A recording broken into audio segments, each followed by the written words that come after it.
Today, the noose is tightening. The DFA Daily for the 1st of May 2020.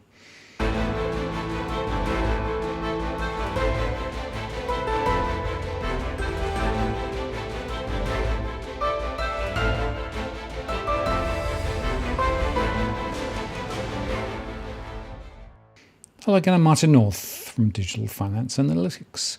Welcome to our latest post covering finance and prop news with a distinctively Australian flavour. As the tide recedes, the wreckage is becoming ever more obvious. The latest ABS household impacts of the COVID-19 survey out today shows that nearly half, around 45%, of Australians aged 18 years and over had their household finances impacted by the virus in the period mid-March to mid-April. And 1/3 of Australians, or 31%, reported that their household finances had worsened over this period, while 1 in 7, or 14%, reported an improvement. While the majority of Australians, at 81%, said their household could raise $2,000 for something important within a week, lower than the 84% back in 2014, a smaller number of Australians reported experiencing financial hardship. 1 in 13 Australians, or 7.5%, said their households lacked the money to pay one or more bills on time, and 1 in 10% had to draw on accumulated savings to support basic living expenses. A quarter of Australians aged 18 years and over, or 28%, said they received the first one-off $750 economic support payment announced by the Commonwealth Government in March as part of the economic stimulus package. Those aged 65 years and over were more likely than those aged 18 to 64 to have received the first one-off economic support payment, which is 60% compared with 19%. Around half, or 53%, of persons who received the economic support payment added it to savings, with persons aged 65 years and over more likely to do so than persons aged 18 to 64, 71% compared with 37%. And the survey also collected information about Australians' emotional and mental well-being over the period mid-March to mid-April, and compared the results with those from the ABS 2017-18 National Health Survey. Compared to the earlier survey, almost twice as many adults reported feelings associated with anxiety, such as nervousness or restlessness, at least some of the time over the past 4 weeks. Adults aged 18 to 64 were nearly twice as likely as those aged 65 years and over to experience feelings relating to anxiety at least some of the time. With limitations on movements associated with the virus restrictions, fewer Australians were seeing friends and family outside the home compared to the results of the general 2014 social survey, 48% compared to 76% in 2014. But many were using alternative ways to stay in touch while in lockdown during the first 2 weeks of April. 2/3 of Australians, or 65%, increased their frequency of non-face-to-face contact with family and friends outside of their household, most commonly via audio-only calls at 92%, text and instant messaging 86%, and video calls at 67%. And the Australian industry group Australian Performance of Manufacturing Index, the PMI, dropped by 17.9 points to 35.8 points in April. This indicates that Australian manufacturing contracted at its worst pace since April 2009. It is the largest month-on-month fall in the history of the index. Results below 50 point to contractions, with lower results indicating a faster rate of contraction.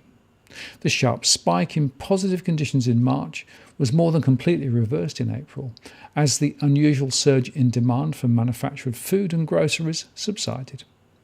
Manufacturers cited a range of COVID-related issues in April, with the most prevailing including no new sales due to shutdowns, major customers cancelling orders, supply chain problems with interstate freight movements and delays, and increased prices of raw materials. All activity indices plunged in April, with activity levels now reminiscent of the global financial crisis plunge in 2009.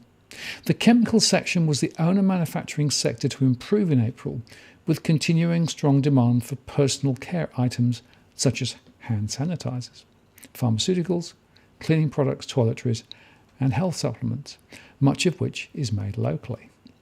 The food and beverages sector continued to report positive conditions in April, results above 50, due to strong local demand, but at a slower pace than in March as stockpiling subsided.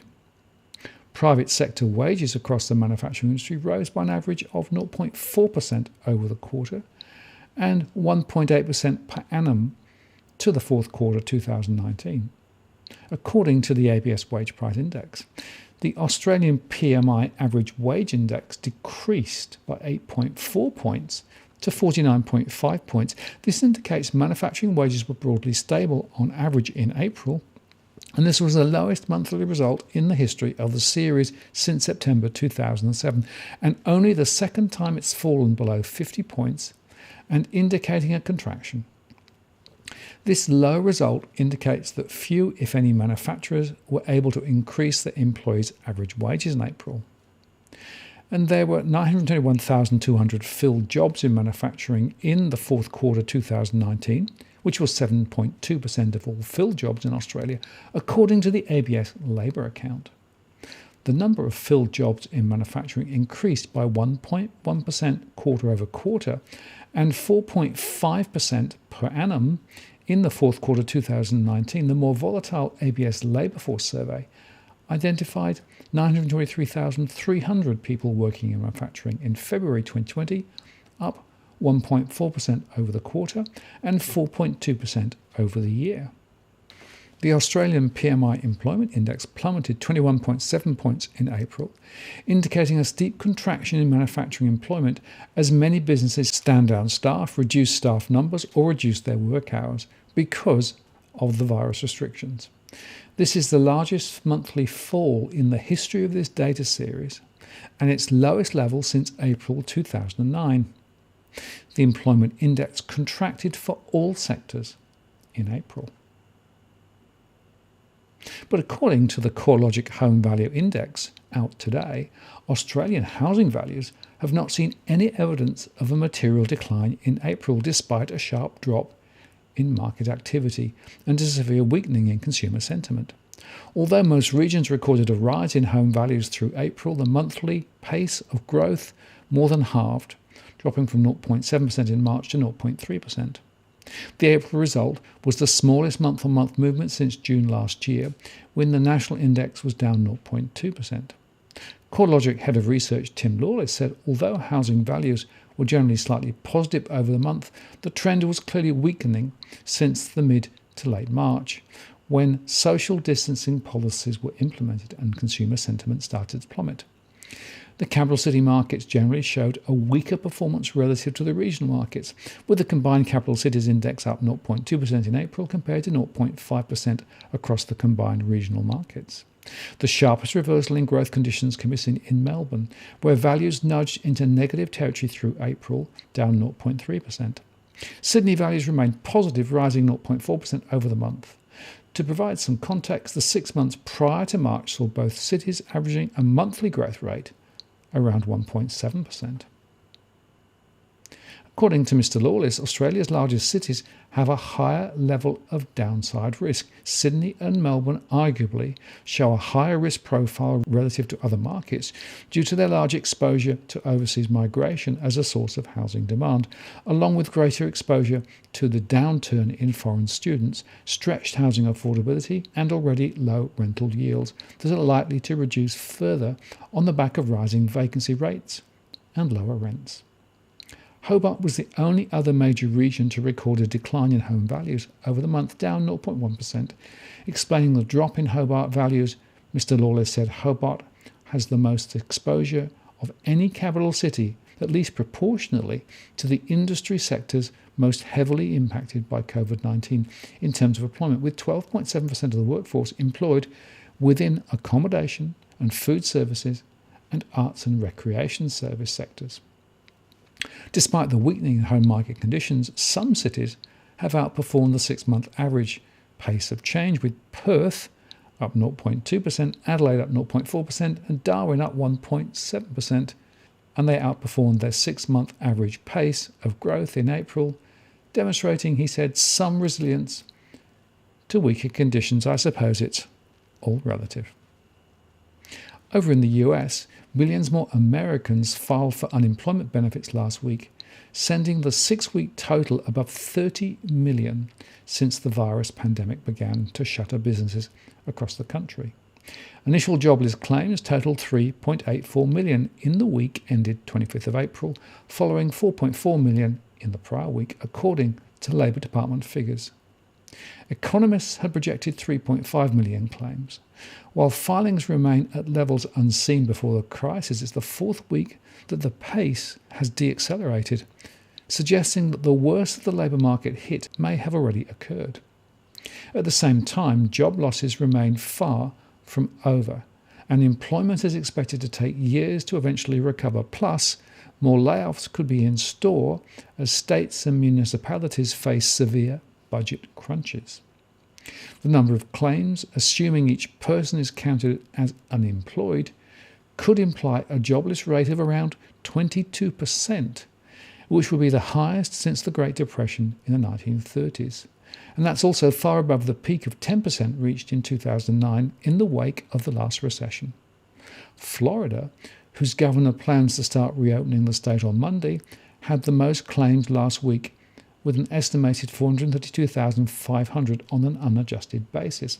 That was followed by California at 328,000 and Georgia at 264,800. Most states reported declines. The latest figures offer a sobering preview of the government's April jobs report due next Friday, which is expected to show a 22 million decline in payrolls and a jobless rate of 16.3%. Those figures will reflect the period from mid-March through to mid-April, when efforts to contain the spread of the virus went into full swing, causing countless layoffs in restaurants, retailers, and other businesses. Continuing claims, or the total number of Americans receiving unemployment benefits, rose by 2.17 million to a record 18 million in the week ended April the 18th.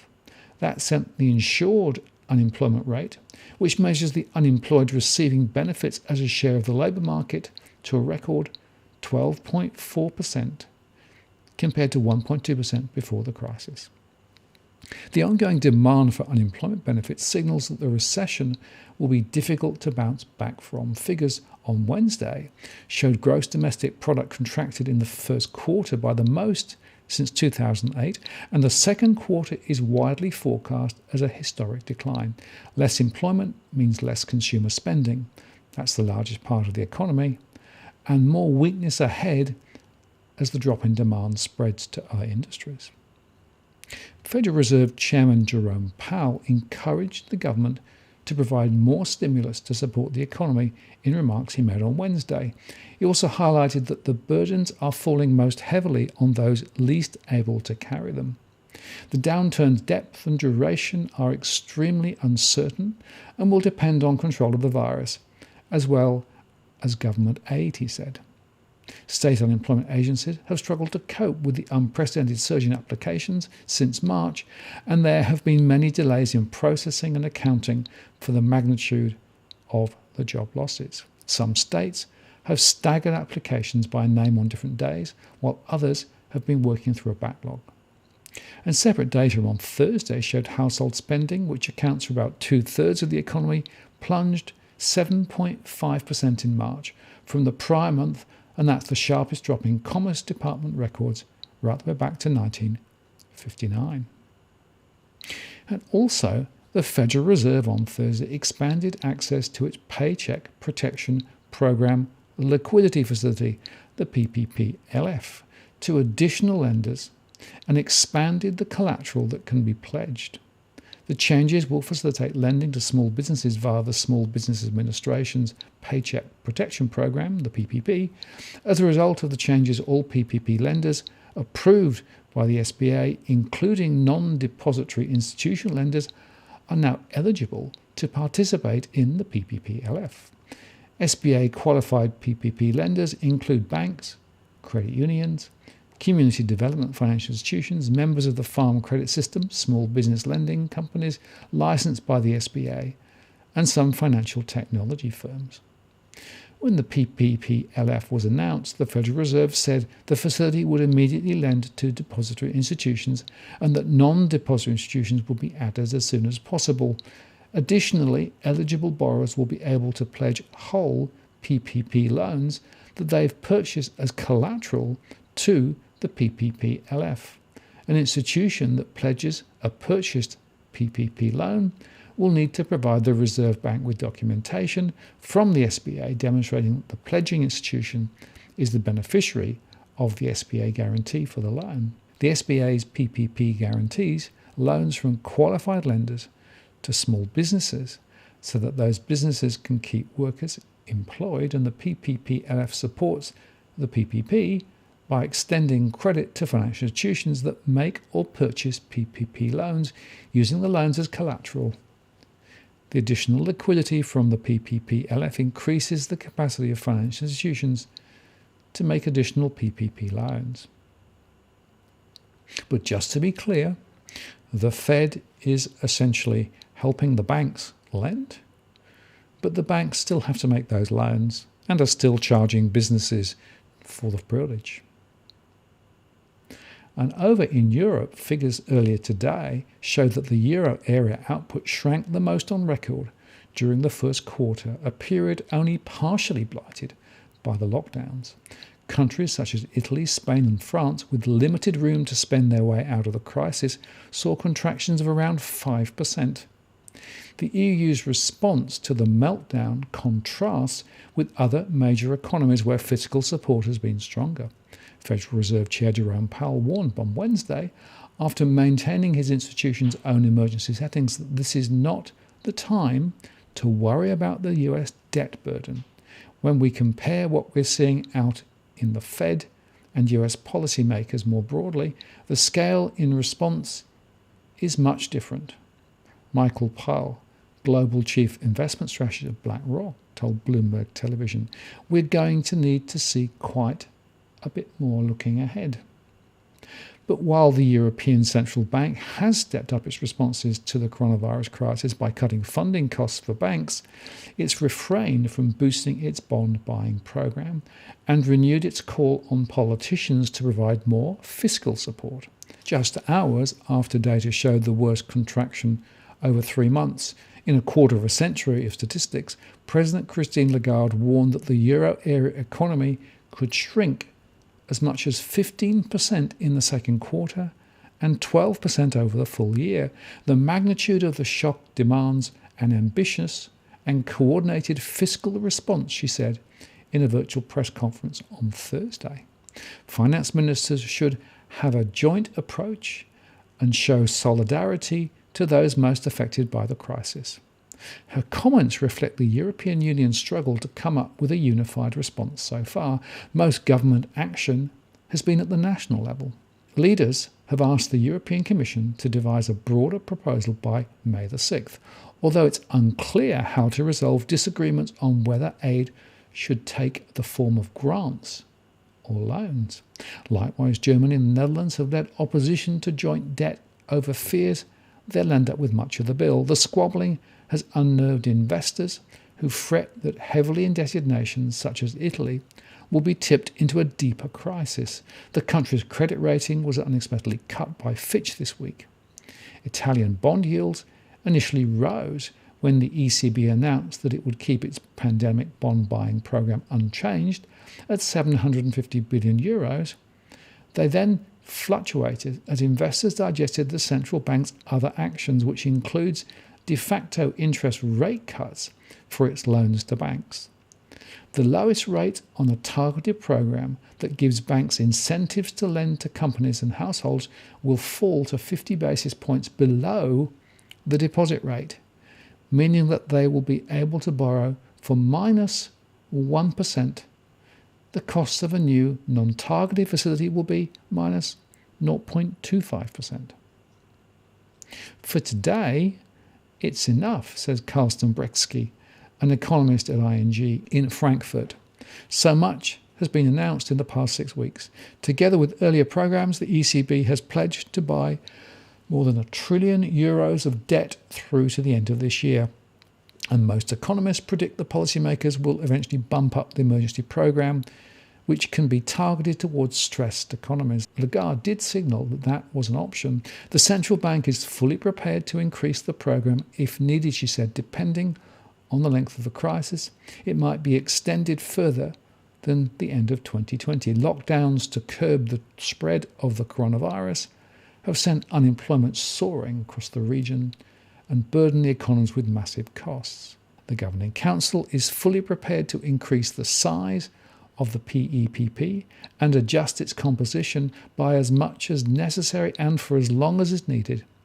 In any case, it stands ready to adjust all of its instruments as appropriate to ensure that inflation moves towards its aim in a sustained manner, in line with its commitments to symmetry. So they are going to do anything, and yet they can't agree on how they're going to create those bonds and who's going to be bailed out. I think the euro still is in a bit of a mess. And finally, all of this has consequences as Deutsche Bank introduced negative interest rates for deposits over €100,000. The regulation will only apply to new contracts and concerns current and overnight accounts. Negative interest rates on private customer deposits are emerging in an increasing number of banks, as Yasmin Osman reported from Frankfurt. Deutsche Bank will soon introduce negative interest rates for large deposits on its retail banking business and that of its subsidiary Postbank. The ongoing pressure from negative interest rates makes it necessary for Deutsche Bank to charge custody fees for new contracts for high deposits beyond an allowance of €100,000 per account from May the 18th, 2020.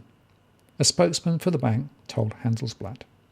The custody fee should amount to 0.5% and thus corresponds to the fees that the European Central Bank charges banks for money parked there. This helps us on the earnings side, but above all, it helps to prevent further inflows of particularly high deposits that cost us money, wrote Manfred Koff, head of the bank's German private customer business, to his employees. This applies especially in the event that other banks further adjust their conditions and their customers are looking for an alternative for their deposits with us. So far, Deutsche Bank has only charged large corporate clients and very wealthy private clients negative interest rates on deposits.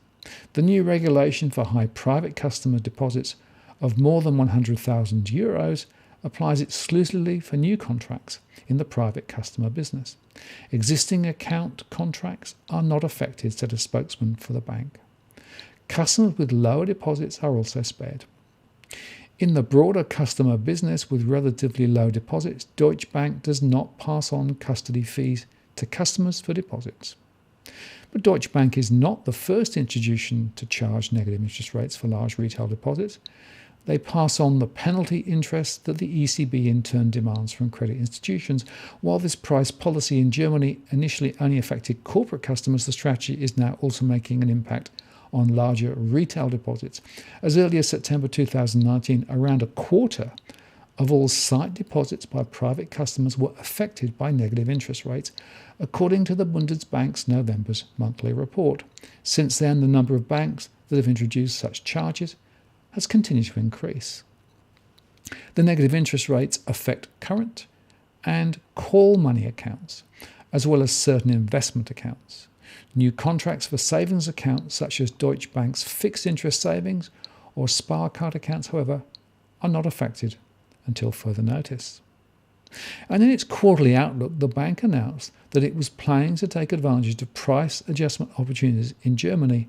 That was probably due to the negative interest rates. Low interest rates have a noticeable impact on the institute. The bank was only able to increase its income in the private customer area in the commission area, and interest income shrank despite the growth in the lending business. This particularly affects the German division. After all, only wealth management and international businesses achieved earnings growth in the first quarter. The bank had originally hoped to expand in Germany this year. The institute now only expects stable earnings. The planned earnings growth in the investment and lending business is likely to be consumed by the negative effects of the low interest rate environment and the COVID-19 pandemic, says the quarterly report. But the trouble is, as night follows day, ever lower central bank rates leads to negative rates, which leads to charges on deposits. So those who last year accused us of being doom merchants better wake up, as it's happening before our very eyes. And down the track, I see no reason why Australia will not eventually go the same way. It may take a bit of time, but we do seem to be on the same trajectory. I'm Martin North from Digital Finance Analytics. Many thanks for watching, and I'll see you again next time.